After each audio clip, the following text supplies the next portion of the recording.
Bible के प्रश्नों के उत्तर पता लगाएं कि कैसे भगवान के साथ अनंत काल बिताओ, भगवान से क्षमा प्राप्त करें। प्रश्न, मध्यस्थता की प्रार्थना क्या है? उत्तर, ये बहुत ही सरल सी बात है। मध्यस्थता की प्रार्थना दूसरे के बदले उनके लिए प्रार्थना करने का एक कार्य है। प्रार्थना में एक मध्यस्थक का कार्य पुराने नियम में अब्राहम, मूसा, दाऊद, शमूएल, हिजकिया, एलिया, यिर्मयाह, यहेजकेल और दानियल की घटनाओं में प्रचलित है।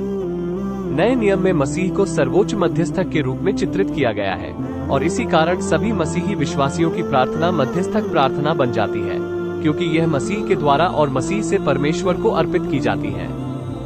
यीशु ने हमारे और परमेश्वर की मध्य स्थित खाई को पाट दिया जब वो क्रूस के ऊपर मरा। यीशु की मध्यस्थता के कारण हम अब दूसरे मसीही विश्वासियों या उद्धार न पाए हुओं के बदले परमेश्वर से ये कहते हुए प्रार्थना कर सकते हैं कि उसकी इच्छा के अनुसार उनकी विनतियों के उत्तरों को प्रदान करें, क्योंकि परमेश्वर एक ही है और परमेश्वर और मनुष्यों के बीच में भी एक ही बिचवई है। दानियल 9 में मध्यस्थता की प्रार्थना एक अद्भुत नमूना पाया जाता है। इसमें मध्यस्थता की सच्ची प्रार्थना के सभी तत्व पाए जाते हैं। यह वचन के प्रति प्रतिक्रिया, वचन 2 उत्साह के गुण के द्वारा, वचन 3 और अपने आपे के इंकार, वचन 4 परमेश्वर के लोगों के साथ निस्वार्थ रूप से पहचान, वचन 5 अंगीकार के द्वारा सशक्त, वचन 5-15 परमेश्वर के चरित्र पर निर्भर, वचन 4, 7, 9, 15 और इसमें परमेश्वर की महिमा के लिए लक्ष्य आधारित है, वचन 16-19। दानियल की तरह ही मसीही विश्वासियों को पिसे हुए मन और पश्चातापी व्यवहार के साथ दूसरे के बदले परमेश्वर के सामने अपनी अयोग्यता और अपने आपे का इंकार करने के भाव की पहचान करते हुए आना चाहिए। दानियल यह नहीं कहता है, हे परमेश्वर, इस कार्य के लिए मेरे पास आपसे मांगने का अधिकार है। निश्चित रूप से पतरस और पौलुस जब दूसरों विश्वासियों को स्वयं के लिए प्रार्थना करने की बात कर रहे थे, तब उन्होंने अपनी विनती को उन तक ही सीमित नहीं रखा था जिनके पास मध्यस्थता की प्रार्थना की विशेष बुलाहट थी। बंदी गृह में पतरस बंद था, परंतु कलीसिया उसके लिए लौ लगाकर परमेश्वर से प्रार्थना कर रही थी। प्रेरितों के काम 12:5। ध्यान दें, ये पूरी कलीसिया थी जो उसके लिए प्रार्थना कर रही थी, केवल वे ही विश्वासी नहीं जिन्हें मध्यस्थता की प्रार्थना करने का वरदान दिया गया है।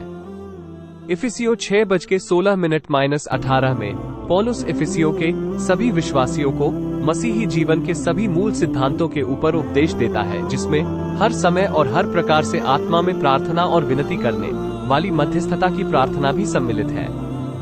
स्पष्ट है कि मध्यस्थता की प्रार्थना सभी विश्वासियों के मसीही जीवन का एक हिस्सा है। इसके अतिरिक्त पौलुस ने रोमियो दोपहर के 3:30 में अपने लिए रोम के सभी विश्वासियों से प्रार्थना की मांग की।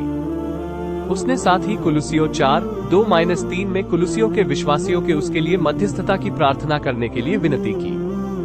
बाइबल में कहीं पर भी किसी भी बाइबल आधारित मध्यस्थता की प्रार्थना में ऐसा संकेत नहीं मिलता है कि एक निश्चित समूह के विश्वासी मध्यस्थता की प्रार्थना को करते थे। इसके विपरीत वे जो दूसरों से स्वयं के लिए मध्यस्थता की प्रार्थना की चाह करते हैं को सभी उपलब्ध सहायता का उपयोग करना चाहिए। यह विचार की मध्यस्थता की प्रार्थना एक सौभाग्य और बुलाहट केवल कुछ ही विश्वासियों के लिए है, बाइबल आधारित नहीं है।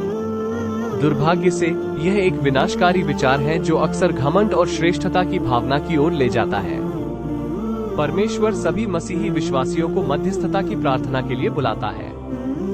ये परमेश्वर की इच्छा है कि प्रत्येक विश्वासी मध्यस्थता की प्रार्थना सक्रिय रीति से करने वाला हो जाए। कितना अद्भुत और सम्मानित सौभाग्य हमें दिया गया है कि हम सर्वसामर्थी परमेश्वर के सिंहासन के सामने अपनी प्रार्थनाओं और विनतियों के साथ हियाओं के साथ आ सकते हैं। तब तक के लिए सबको जय मसीह की। मिलते हैं अगले वीडियो में।